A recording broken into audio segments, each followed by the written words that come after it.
सूरज पश्चिम से निकल सकता है, लेकिन चंद्रशेखर आजाद ना रुक सकता है, ना झुक सकता है, ना बिक सकता है। वो नोट नहीं बना जो आपके भाई का जमीन खरीद ले।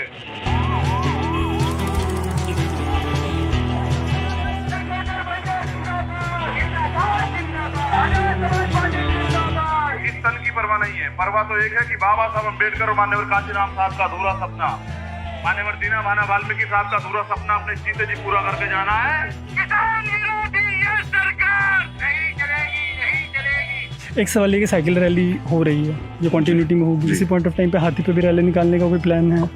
कहाँ पे? हाथी पे नहीं है, ये तो परसों अत्याचार अधिनियम में आ जाएगा और मैं क्यों निकालने लगा?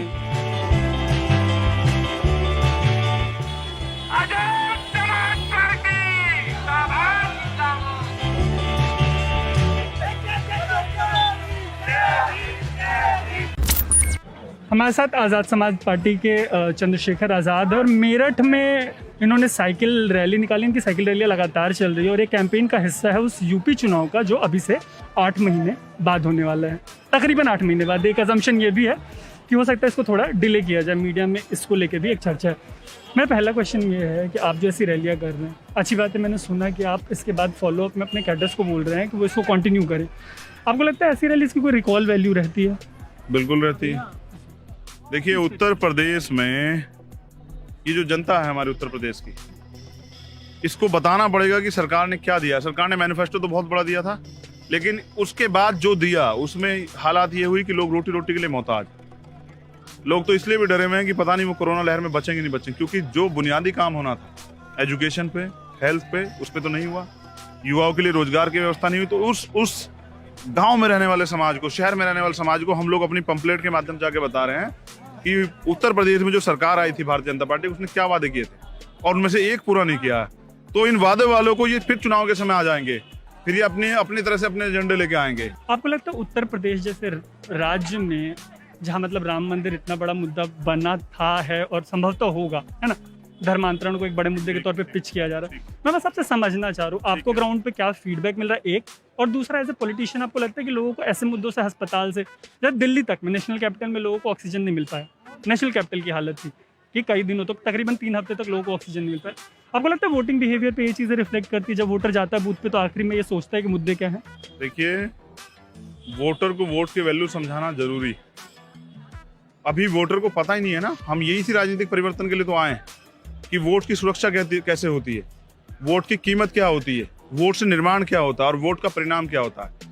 ये चारों चीजें हम जनता को जाके कैडर के माध्यम से गांव-गांव समझा रहे हैं कि अगर आपने गलत वोट दी तो उसका 5 साल आपको क्या खामियाजा भुगतना पड़ेगा। जैसा आज देश देखिए कहाँ चला गया है, प्रति व्यक्ति आय तो नहीं बढ़ी, कोरोना में रोजगार चला गया, तो जनता तो परेशान है और जनता सोचती है कि अगर इसको वोट देंगे तो ये हमें क्या देगा।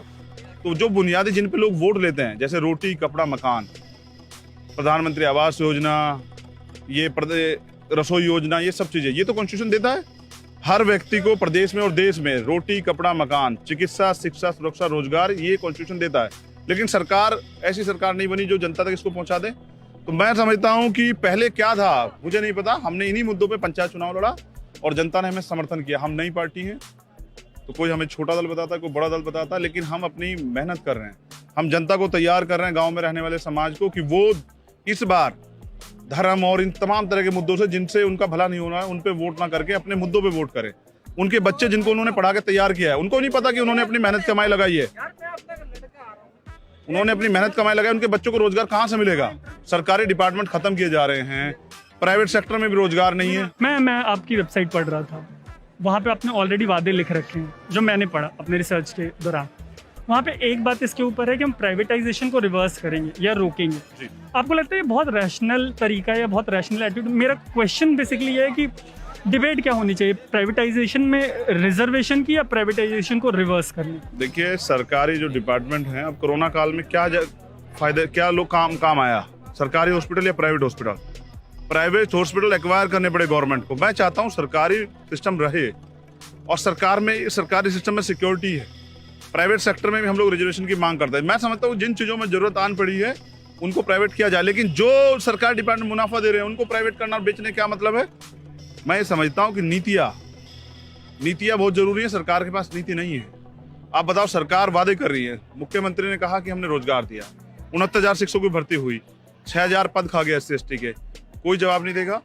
और लेखपाल भर्ती हुई, इनका लेखपाल नेपाल भाग गया। तमाम तरह की परेशानियां खड़ी हुई। नौजवान रोज भर्ती के लिए जाते हैं, पुलिस की भर्ती हुई, वो लोग रोज आंदोलन कर रहे हैं, सरकार लाठी मारती। सरकार का काम लाठी मारना थोड़ा ही है। सरकार का काम तो ये है कि अगर कोई अपनी बात लेके आए तो उसकी सुनवाई करें। और अभी उत्तर प्रदेश में आप क्राइम का हाल देखिए, जनता को दिखाई नहीं देता कि रोज उनकी हत्याएं हो रही हैं, रोज बलात्कार हो रहे हैं। पिछले 3 दिन में 10 बलात्कार, और सरकार कहती है मिशन शक्ति चल रहा है, एंटी रोमियो स्क्वाड चल रहा है। तो ये जो चलने वाली बातें हैं, ये चलने वाली बातें धरातल पे कहाँ, यही जाके बताना है। ये पसीना जो आप बहा रहे थे, आपके साथ मैं बहा रहा था, ऐसा होता है कि कल गए अगर चंद्रशेखर मुख्यमंत्री बन जाते हैं तो वो चंद्रशेखर वही चंद्रशेखर रहेंगे जो आज बाइसाइकिल रैली में लोगों के बीच मिलते हैं, या उनका भी वही हाल हो जाएगा जो आज मायावती का है, या अखिलेश यादव का हो गया था, या योगी आदित्यनाथ का है? मैं उनके लिए कुछ नहीं कहना चाहता। मैं अपने वाले में बताता हूँ। देखो, मैं सिद्धांतवादी व्यक्ति, मैं मूवमेंट चला रहा हूँ। हम एक आंदोलन चला रहे हैं जो बाबा साहब अम्बेडकर और माननीय काशीराम साहब का आंदोलन, जिसको राष्ट्रपिता ज्योतिबा फुले ने शुरू किया। उनके जाने के बाद बाबा साहब अम्बेडकर ने, साहू जी महाराज ने, फिर माननीय काशीराम साहब ने और हम लोगों ने। अगर MP MLA बनना तो चंद्रशेखर पार्टी नहीं बनाते, किसी दूसरे दल में चले जाते। मैंने प्रयास किया कि एक और जो बहुजनों का दल था, हम लोग मिलकर काम कर ले, उन्होंने मना कर दिया। मुझे लगता है कि सिद्धांतों समझौता नहीं हो सकता है, इसलिए अपने सिद्धांत जो माननीय काशीराम साहब ने दिए समाज को, बहुजन सिद्धांत, उन पे हमने पार्टी बनाई। तो वो सिद्धांत, वो प्रतिज्ञा, वो संकल्प, वादे किस लिए किए जाते हैं कि परिस्थिति कोई भी हो और कोई भी कंडीशन हो, उनको पूरा करना होता है। तो इसलिए जो वादे मैंने समाज से किए हैं, जैसे मैंने एक वादा किया है कि मैं माला तब तक नहीं पहनूंगा जब तक उत्तर प्रदेश की भारतीय जनता पार्टी सरकार को हम लोग नहीं बदल देते। तो मैं अपनी प्रतिज्ञाओं पे खरा उतरने के लिए, अपने संकल्पों पे, अपने सिद्धांतों पे खरा उतरने के लिए खुद को मैं तैयार करके लेके आया हूँ। मेरे पास ऐसा नहीं कि हम लोग जो है इस रैली को सस्ते संधान में क्यों ला रहे हैं, क्योंकि इस महंगाई की राजनीति में गरीब कहीं है ही नहीं। जब आदमी राजनीति में विधायक बनने के लिए 2-3 करोड़ रुपए खर्च करेगा तो क्या वो जनता काम करेगा?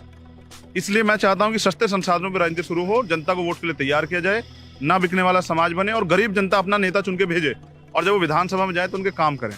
तो जो पैसे की राजनीति से बर्बाद हुआ है लोकतंत्र, अभी जिला पंचायत अध्यक्ष में देखिए, आप सबको पता है कितनी वीडियो ऑडियो वायरल हुई कि अपहरण हो रहे हैं जो प्रत्याशी जीते हुए थे, और उसके बाद सत्ता का दुरुपयोग, और उससे अलग पैसे बांटे जा रहे हैं। तो ये लोकतंत्र है, ये तो धनतंत्र है। इसमें गरीब कहाँ है? उसकी तो इतनी वैल्यू कि उसको चुनाव के समय लाकर शराब दे देते हैं। तो जो शराब और तमाम तरह की छोटी छोटी सुविधाओं पे लोग वोट देते हैं, उनको तैयार करना है कि अपने आने वाले कल के लिए और भारतीय संविधान की रक्षा के लिए वोट करें। और आजाद समाज पार्टी के उन नौजवानों को मैं आपका धन्यवाद तो कर देता हूँ पहले कि आपने पसीना बहा, लेकिन हमें तो आदत हो गई है कि हम उनमें से एक ही हैं जो मेहनत करते, सीवर में उतरते हैं, सफाई करते हैं, मजदूरी करते हैं, खेतों में काम करते हैं, और प्राइवेट फैक्ट्री में साइकिलों पर जाके अपनी जो है अपने बच्चों का पेट पालते हैं। हम उनमें से एक हैं। तो पसीना बहाना हमारा कर्म और धर्म, और ये पसीना तब तक बहाते रहेंगे जब तक, अब सबसे बड़ी कुर्सी है कि हाँ देश के अंदर, वो है प्रधानमंत्री की। तो मैं तो उस कुर्सी पे अपना आदमी बिठाना चाहता हूँ। जब तक उस पे नहीं बैठेगा तो कोई फर्क नहीं पड़ता है। मूवमेंट का आदमी बैठ जाए, चंद्रशेखर तो इस इच्छा के साथ पैदा ही नहीं हुआ। मैं फिर आपको दोबारा दोहरा दूं, आपके सवाल पे आ जाता हूँ वहीं बिल्कुल सटीक, कि मुझे बनाना प्रधानमंत्री है। तो मुख्यमंत्री बन के बदलने का मतलब ही नहीं बनता। तो वो 8-7 मुख्यमंत्री बनाने, तब जाके हमारा प्रधानमंत्री बनेगा। तो कोई स्टेट में सरकार बनानी है, लक्ष्य है, और जब तक वो लक्ष्य पूरा नहीं होता तब तक रुकने का मतलब नहीं बनता। लेकिन फिर मेरी एक शिकायत है जो मैं भीम आर्मी को मैं बिल्कुल कर रहा हूँ आपसे। 2019 में आप आए थे जंतर मंतर में, नया रिपोर्टर बना था, और आपने अनाउंस किया था कि मोदी जी के खिलाफ आप लड़ेंगे। मेरी शिकायत ये है कि मेरे को ऐसा दिखता है कि आप पर्सनैलिटी कल्ट के खिलाफ है, आप लगातार कहते रहे, लेकिन फिर मेरे को लगता है कि भीम आर्मी, आज़ाद समाज पार्टी को जब मैं देखता हूँ तो सेकंड इन कमांड नजर नहीं आता। मतलब चंद्रशेखर के आगे के लोग मेरे को नजर नहीं आते। मेरे को आप बताइए कि वो कौन से लोग हैं जिनको आपके बाद में काउंट करूँ। हमने हर स्टेट में हर स्टेट प्रेसिडेंट बनाए और जो अपना अपना काम कर रहे हैं। चंद्रशेखर तो एक कार्यकर्ता है। मैं क्या कह रहा हूँ, एक कार्यकर्ता है चंद्रशेखर, और किसने तैयार किया? इन सब लोगों ने। ये ना होते चंद्रशेखर होता। चंद्रशेखर किसी राजा का बेटा थोड़ा ही है। चंद्रशेखर किसी मुख्यमंत्री, प्रधानमंत्री, किसी मंत्री का बेटा नहीं, विधायक का नहीं। ये तो प्राइमरी स्कूल के हेडमास्टर का बेटा है। ये अपनी हैसियत जानता है, इसलिए सेकंड लाइन लीडरशिप कैडर से तैयार कर रहे हैं। ना बिकने वाला नेता जो समाज से धोखा ना करे। अब तक छलाई तो गया है, हर बार लोग इनके बीच आते हैं, धोखा करके चले जाते हैं। इसलिए लीडर तैयार कर रहे हैं। वो संघर्ष से आते हैं, आंदोलन से, इसलिए आंदोलन कर रहे हैं। जो हमारे पास और दलों से भी लोग चल के आए ना, वो भी अब साइकिल चला पसीना बहा रहे हैं। तो हम लड़ाई लड़ रहे हैं। साइकिल क्यों चलवा रहे हैं? आपको लगता है कंफ्यूजिंग मैसेज जाएगा कि मतलब अखिलेश यादव को कहीं वोट मिल जाए या उनका वोट आपको मिल जाए? कोई कंफ्यूजन नहीं जाएगा। ये तो साइकिल यात्रा हमारे पिता, हमारे गुरु मान्यवर काशीराम साहब ने शुरू करी। 4200 किलोमीटर की साइकिल यात्रा चलाई। हम तो उनको आदर्श मानते हैं ना, नेता, उनके हिसाब साइकिल चला रहे हैं। बड़ी बात ये है, कोई कंफ्यूजन नहीं है। नहीं, वो तो चुनाव आयोग ने दिया। ऑटो दिया, ऑटो दिया। यूपी में भी जब एक चुनाव हुआ वो ऑटो मिला। अब हम प्रयास करें कि एक स्थायी चुनाव चिन्ह मिल जाए चुनाव के समय। नहीं, साइकिल तो किसी और का है। लेकिन मैं बताता हूँ, देखिए, एक तो हमारे कार्यकर्ता सुरक्षित है क्योंकि बहुत भीड़ है, आपने देखा। दूसरी बात यह है कि हाँ, पर पोल्यूशन नहीं बढ़ेगा। तीसरी, देखो, आम आदमी को परेशानी नहीं होती, उनसे तो वोट लेना है, उनको तो तैयार करना है। और सबसे जरूरी बात, सस्ता संसाधन है। पंचर लग जाएगा, 10 रुपए में लग जाएगा। और अगर कुछ भी हो जाए तो एक गरीब कार्यकर्ता भी मेहनत करके खरीद सकता है। और सस्ती राजनीति होगी तो युवाओं को और गरीबों को मौका मिलेगा। इस अमीरों की राजनीति में गरीब सिर्फ वोटर है, और मैं गरीबों को नेता बनाना चाहता हूँ। मैं खुद एक गरीब परिवार से आता हूँ। चप्पलों के सहारे सड़क से संसद का सफर तय करेंगे। ये लिबास देख लीजिएगा, बने या ना बने, और अगर ऐसे भी जाएंगे तो इसी लिबास में जाएंगे। यही पर्सनैलिटी है और यही है, और ये ताकत दी है समाज ने। इनसे धोखा नहीं होने देंगे।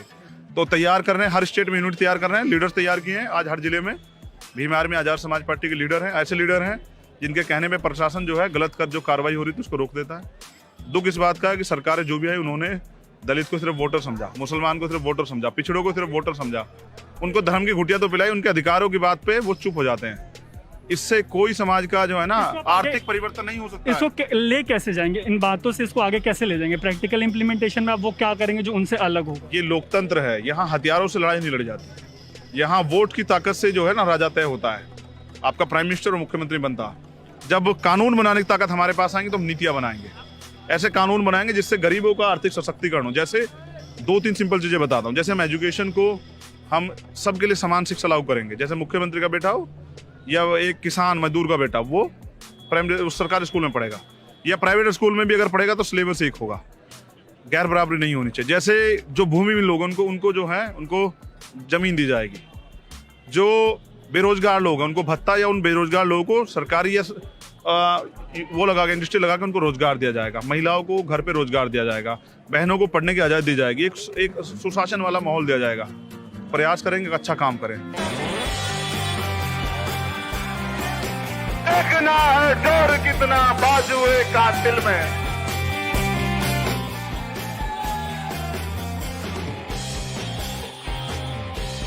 जब मिलके नहीं चलोगे तो फिर क्या होगा? जैसे अभी बिखर रहे थे ना, ऐसे बिखर जाओगे। तो बिखरे हुए लोग कभी शासक जमात नहीं बनते। तो अपना रोड शो खत्म करके चंद्रशेखर मेरठ के पांडव नगर में आए हैं। मैं यहाँ आपका ज़्यादा वक्त नहीं लूँगा, लाइट भी जा रही है। एक सवाल का जवाब दीजिए, आप इलेक्शन लड़ेंगे इस बार? देखिए, चंद्रशेखर आजाद समाज पार्टी का एक कार्यकर्ता है। हमारे यहाँ ये लोकतांत्रिक पार्टी है। कुछ मीडिया के लोग मुझे कहते हैं ये भीम आर्मी के चीफ हैं, कुछ लोग कहते हैं राष्ट्रीय अध्यक्ष हैं। तो राष्ट्रीय अध्यक्ष भी तो कार्यकारिणी ने बनाया। जो कोर कमेटी तय करेगी, अगर उन्होंने तय किया कि चुनाव लड़ना है तो चुनाव लड़ा जाएगा। उन्होंने तय किया कि आपको जो लोग लड़ रहे हैं उनके लिए कैंपेनिंग करनी है तो वो की जाएगी। तो अब नए जो लोग जो चुनाव लड़ेंगे उनकी कैंपेनिंग में जाएंगे। तो जो कोर कमेटी आदेश करेगी उसको फॉलो करेंगे। एक क्वेश्चन ये है कि इस बार आप होम टाउन जैसे सेफ जगह से अगर लड़े इलेक्शन तो होम टाउन जैसे सेफ जगह से लड़ना प्रेफर करेंगे, या आप किसी बड़ी सीट से किसी को चैलेंज देंगे, जैसे आपने 2019 के इलेक्शन के पहले अनाउंस किया? काशीराम साहब जिस सिद्धांत को, आइडियोलॉजी को देखे गए हैं उसी पर चलेंगे, और जहाँ लड़ेंगे वही सेफ हो जाएगी। तो चैलेंजर बनेंगे? हाँ बिल्कुल, अगर पार्टी मौका देगी तो बिल्कुल लड़ेंगे। और जहाँ से पार्टी लड़ाएगी, मैंने कहा कि हम पार्टी से बड़े नहीं, हमारा वजूद पार्टी से है। हम पार्टी के समर्पित कार्यकर्ता हैं। पार्टी जिस ओहदे पे रखेगी उसी पर रहेंगे। लड़ाएगी लड़ाएंगे, लड़ेंगे नहीं लड़ाएगी नहीं लड़ेंगे। जहाँ से लड़ाएगी वहाँ लड़ेंगे। अगर पार्टी ने कहा कि चैलेंज के तौर पे लड़ना तो वहीं जाके लड़ेंगे, चाहे फिर योगी जी के खिलाफ क्यों ना लड़ना पड़े। तो जहाँ भी लड़ाएगी पार्टी वहीं लड़ेंगे। ऐसी पॉसिबिलिटी बन सकती है कि कुछ भी हो सकता है। ठीक है, ये राजनीति है, पूरी संभावना है। बाकी हमारे नेताओं का जो है, हमारी कोर कमेटी का आदेश, जो सीनियर लोगों की, तो वो जो आदेश करेंगे उसको मानेंगे। अलायंस आपके पार्टी का एकदम पर्सनल डिसीजन है और बार बार मतलब आपको इसके लिए पोक किया जाता है, जर्नलिस्ट रिपीटेडली सवाल पूछते रहते हैं आपसे। इलेक्शन में बहुत टाइम है, फिर भी कोई हिंट ड्रॉप करना चाहेंगे, एक छोटा सा कि किधर कैसे किसके साथ अलायंस हो, छोटा मोटा सा? मुझे जो आदेश मिलेगा ना, मैं उतना ही कह सकता हूँ। मैंने कहा कि मैं एक अनुशासित कार्यकर्ता हूँ, कैडराइज। तो जो आदेश ये है कि भाई अभी गठबंधन का डिसीजन हम लोग लेंगे, कोर कमेटी का डिसीजन है। करेंगे नहीं करेंगे हमारा वो है। आपको तो 403 सीटों पे सभी 75 जिलों में जाना है, कैडर ले ले, कार्यकर्ता को तैयार करना है, लड़ने का प्लान है। सारी सीटें तैयार करने के लिए कहा गया है। तो जो प्लान होगा, क्योंकि अभी तो इलेक्शन अनाउंस नहीं हुआ, अभी तो बहुत समय है। आपने खुद ही बताया कि मीडिया में चर्चाएं, इलेक्शन जो है वो थोड़ा पीछे भी हट सकता है। तो जो भी होगा उसके लिए हम लोग तो तैयार है। हमने तो मैदान अपना तैयार कर दिया है। हम जनता के बीच में अपनी बात रख रहे हैं। इसी जनता को वोट देनी है और इसी जनता ने और सारे दलों को बनाया। यही दल, ये जनता जो है ना। लेकिन मैं समझता हूँ जितना समर्थन आजाद समाज पार्टी को, आपने आज का रोड शो भी देखा और किस गर्मी में रोड शो था। उसके अलावा जितनी कम समय में, जितनी हमने 15 मार्च 2020 को पार्टी बनाई और 1-1.25 साल में जितना आजाद समाज पार्टी को पहचान, लोग पार्टी का नाम भी नहीं जानते, लेकिन यहाँ लोगों के दिलों में आजाद समाज पार्टी काम कर रही है। तो इससे पता लगता है कि समर्थन तो बहुत, क्योंकि लोगों ने ठगा है और आजाद समाज पार्टी भीम आर्मी के लोगों पे उनको भरोसा है कि ये लोग ना बिकने वाले लोग। ठीक है। एक सवाल ये कि साइकिल रैली हो रही है, जो कंटिन्यूटी में होगी, इसी पॉइंट ऑफ टाइम पे हाथी पे भी रैली निकालने का कोई प्लान है? कहाँ पे? हाथी पे नहीं है, ये तो पशु अत्याचार अधिनियम में आ जाएगा। और मैं क्यों निकालने लगा? नहीं, पशु अत्याचार अधिनियम में अगर आप तरीके से, मतलब सॉरी आप लॉयर हैं, आप बेटर बताएंगे। मैं आपको वही बता रहा हूँ। देखिए मैं क्यों आपको उसमें कह रहा हूँ, शब्द से मीन नहीं कर रहा मैं, मतलब पॉलिटिकल। मैं क्या कह रहा हूँ, मुझे बहुत महंगा है हाथी, आपको पता है? हाथी खरीदना या किराए पे लेना या हाथी को के ऊपर बैठना इतना आसान थोड़ा ही। तो उधर कुछ मतलब अब पॉसिबिलिटी बची? मैं सीधा कोई सवाल नहीं करूंगा, आप बहुत इरिटेट हो चुके होंगे इस पर्टिकुलर सवाल का जवाब देते हुए। किस चीज की? जो अक्सर मतलब आप बोलते रहे कि आप आउटरीच करते रहे हैं मायावती को भी। मैं तो भविष्य में भी, और मैं तो मुझे विश्वास है कि जिस तरह से आजाद समाज पार्टी में लोग ज्वाइन हो रहे हैं भी, चाहे बहुजन समाज पार्टी जुड़े लोग हैं किसी और पार्टी से, तो मुझे लगता है कि हमारे काम से जो लोग काम करना चाहते हैं तैयार हो जाएंगे। निराश हैं, परेशान हैं, मूवमेंट काम को आगे बढ़ाना चाहते हैं सैद्धांतिक रूप से, 15 बनाम 50 इस मूवमेंट को आगे बढ़ाना चाहते हैं, कमजोर वर्ग के लोगों के हाथों में सत्ता चाहते हैं, तो वो लोग ज्यादा जल्दी बड़े पैमाने पर। ये देखिए, ये समय होता है, हर चीज का एक समय होता है। मैं इसका उदाहरण स्पेशली अपने कैडर को क्रिकेट से देता हूँ। एक समय था हम सौरव गांगुली के नाम से जाने जाते थे क्रिकेट में, भारत के लोग, फिर सचिन तेंदुलकर जी, फिर महेंद्र सिंह धोनी जी, फिर विराट कोहली जी, तो तमाम लोग समय समय पे लोग आते रहे और अपने कार्य से अपनी पहचान बनाते रहे। मतलब आप इस तरफ इशारा कर रहे हैं कि 22 के बाद जो मतलब धोनी या विराट कोहली है वो चंद्रशेखर होंगे? नहीं, मैं तो चंद्रशेखर ही रहूंगा। मैं विराट कोहली और धोनी क्यों बनने लगा? नहीं, मैं सिर्फ दलित पॉलिटिक्स पे काम नहीं करता हूँ। हाँ बिल्कुल, बहुजन पॉलिटिक्स, दलित नेता तो मीडिया बनाती है। फिर मैं बोल रहा हूँ बहुजन राजनीति। हाँ, बहुजन राजनीति का मैं एक ऐसा कार्यकर्ता हूँ जो आज भी जितनी हिम्मत से काम कर रहा है, उतनी हिम्मत से आने वाले 20-25 साल तक आपको ऐसे सड़क पे काम करता दिखाई देगा कि हाँ, ये हमारे आंदोलन का पहला चरण है साइकिल यात्रा। इसके बाद और आंदोलन होंगे, हर महीने कुछ ना कुछ नया। हमारी नुक्कड़ मीटिंगें चलेंगी, हमारी विधानसभा मीटिंगें होंगी, हमारी पैदल यात्रा शुरू होगी, हमारी रथ यात्रा शुरू होगी, सब चलता रहेगा। तो ये मैंने किसी को नहीं बताया, मैं आपके चैनल के माध्यम से बता रहा हूँ। सब होगा। 8 महीने आराम नहीं करेंगे, ठीक है? ना खुद करेंगे, ना कार्यकर्ताओं करने देंगे, और ना ही सरकार को, तानाशाही सरकार को चैन से सोने देंगे। ये वाली रथ यात्रा, वो वाली रथ यात्रा, अब कौन सी रथ यात्रा है कि आपके सामने होगी? तो ये इन्होंने बहुत मेहनत की। मैं ऐसे लोग साथियों का जो मेहनत करते हैं उनका धन्यवाद करता हूँ, क्योंकि ये बिल्कुल मेरे जैसे मेहनती। तो मैं अब इसको क्लोज कर रहा हूँ क्योंकि लाइट बिल्कुल नहीं है। Thank you so much. आप देख रहे हैं अनकट, मेरा नाम है तरुण।